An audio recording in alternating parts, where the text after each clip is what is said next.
Nous avons déjà placé toutes les conduites de notre chauffage par le sol et les avons raccordées à nos collecteurs. Mais pour être sûr que l'installation complète ne présente pas de fuite, notre fournisseur effectue encore un test de pression. À l'endroit où se trouve le purgeur sur le collecteur inférieur, il connecte un nanomètre. Ce purgeur n'est en principe tout de même pas nécessaire car il y en a déjà un sur notre autre collecteur.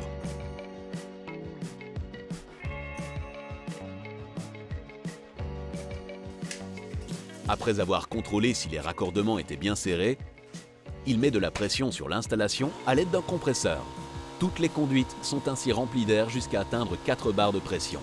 Cela prend bien sûr un moment pour que l'installation soit complètement remplie. Entre-temps, les raccords des conduites au collecteur sont donc encore resserrés.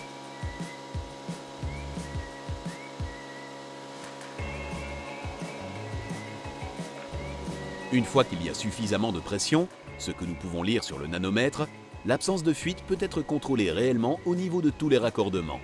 Vous pouvez le contrôler en pulvérisant un peu d'eau savonneuse sur le raccord. Car si de l'air devait encore pouvoir s'échapper, comme cela est le cas dans cet exemple, cela donnerait en combinaison avec le savon de petites bulles d'air. Vous pouvez donc ainsi savoir que le raccordement n'est pas encore parfait à cet endroit et qu'il doit encore être étanché. Si nous contrôlons minutieusement tous les raccords et qu'il n'y a pas de bulles d'air, nous pouvons considérer que notre installation ne présente pas de fuite.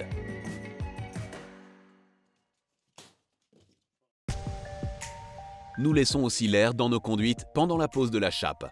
En cas de fuite, vous verriez alors la pression diminuer. Nous pouvons donc continuer de l'utiliser comme moyen de contrôle supplémentaire. Si votre nanomètre indique toujours 4 bars une fois la chape réalisée, c'est qu'aucun dommage n'a été occasionné. Nous allons enfin encore étiqueter nos circuits.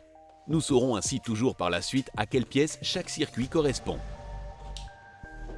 Afin de ne pas salir notre collecteur, nous collons un bout de ruban adhésif de peintre dessus, sur lequel nous notons le numéro des circuits tant que l'ordre dans lequel ils ont été raccordés est toujours bien frais dans notre mémoire.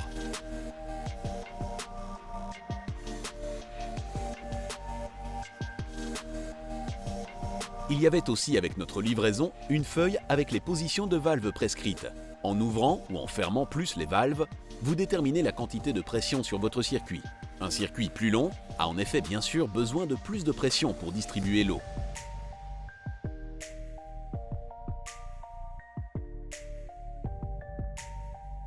Si vous réglez les positions de valves selon les directives du fournisseur, chaque pièce devrait avoir une chaleur uniforme.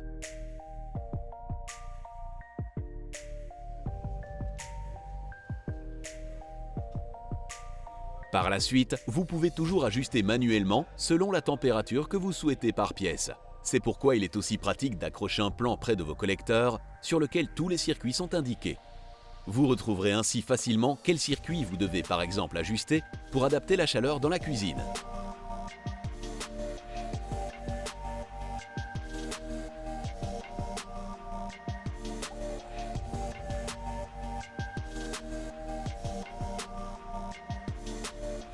Avant que le chauffage par le sol soit recouvert par la chape, nous prenons encore quelques photos de la situation.